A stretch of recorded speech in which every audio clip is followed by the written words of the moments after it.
Awal mulanya munculnya G-Shock itu adalah dari jam jatuh. Punya jam tangan yang hancur, akhirnya dia menciptakanlah jam tangan si G-Shock tersebut. Sedih tuh ya dia. Sedih. Dia langsung begini nih. Akhirnya dia ada kata-kata, apa gua resign aja ya?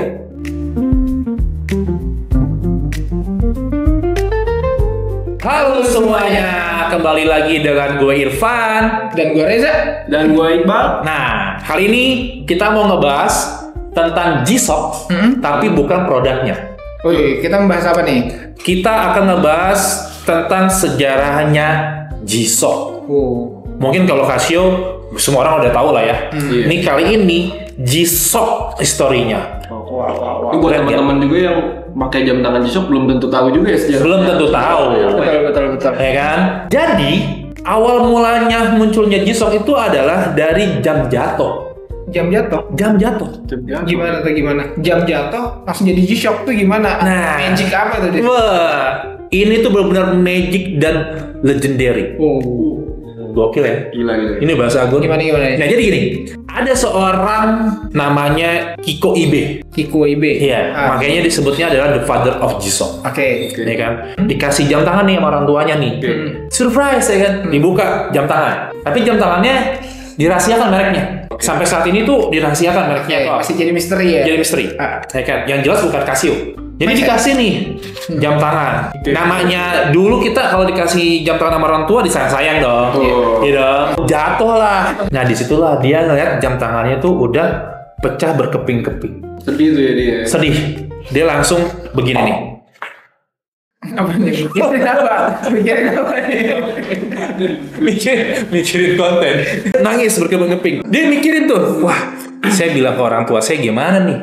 Berantakan, pecah berkeping-keping. Sama dia dikumpulin. Nah, dari situlah dia berpikir gimana dia menciptakan jam tangan yang tangguh, yang kuat, tahan banting. Di situ.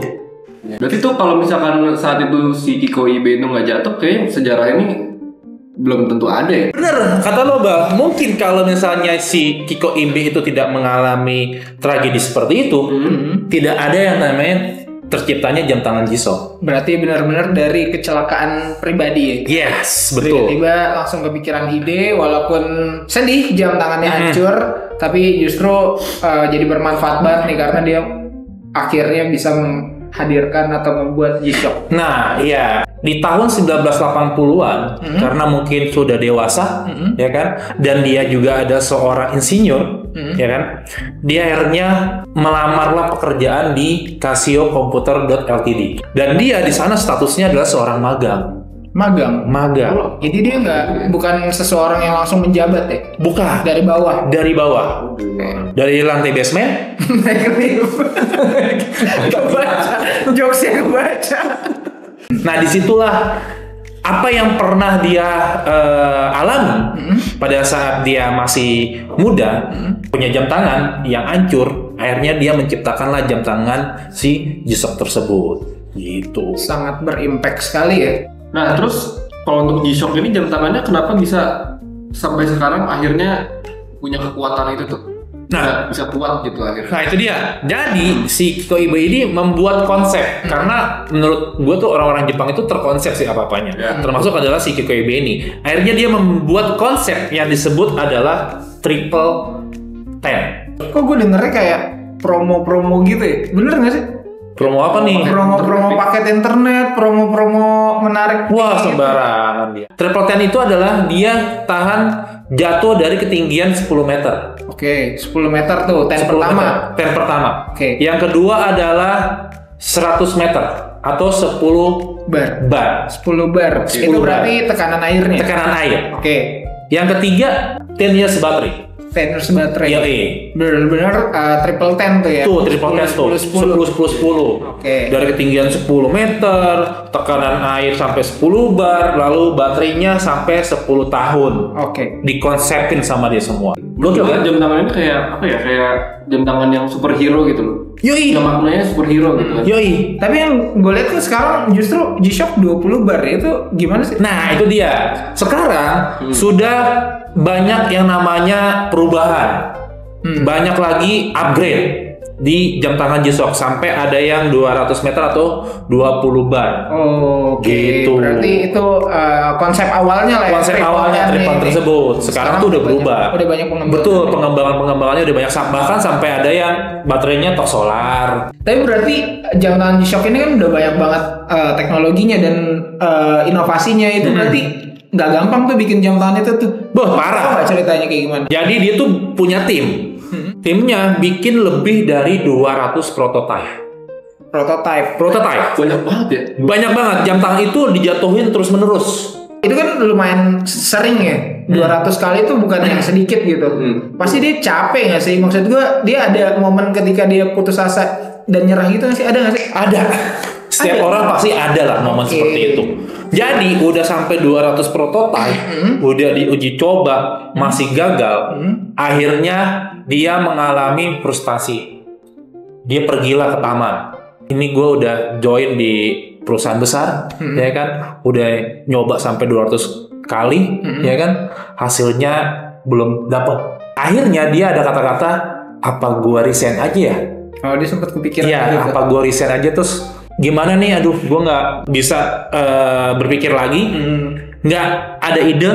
Dia berarti ada apa ya? Masa dia sangat down banget ya. Down banget, betul. Down. Tapi pas di taman itu, akhirnya ternyata dia punya ide lagi. Ada anak kecil lagi main bola basket. Bola basket. Iya. Oke. Mantul-mantulin gitu kan. Nah, jadi dia tuh terinspirasi dari anak kecil lagi main basket dan akhirnya dia punya semangat lagi untuk membuat jam tangan G-Shock tersebut. Oke. Berarti kalau misalnya gue orang awam ngelihatnya berarti idenya itu dari si bola. Dia tuh pengen ngelapisin si mesinnya itu pakai yang elastis gitu ya. Betul. Jadi kalau dilempar-lempar. Iya. Makanya kalau lo perhatiin prototipenya dia tuh bulat. Kayak bola tuh.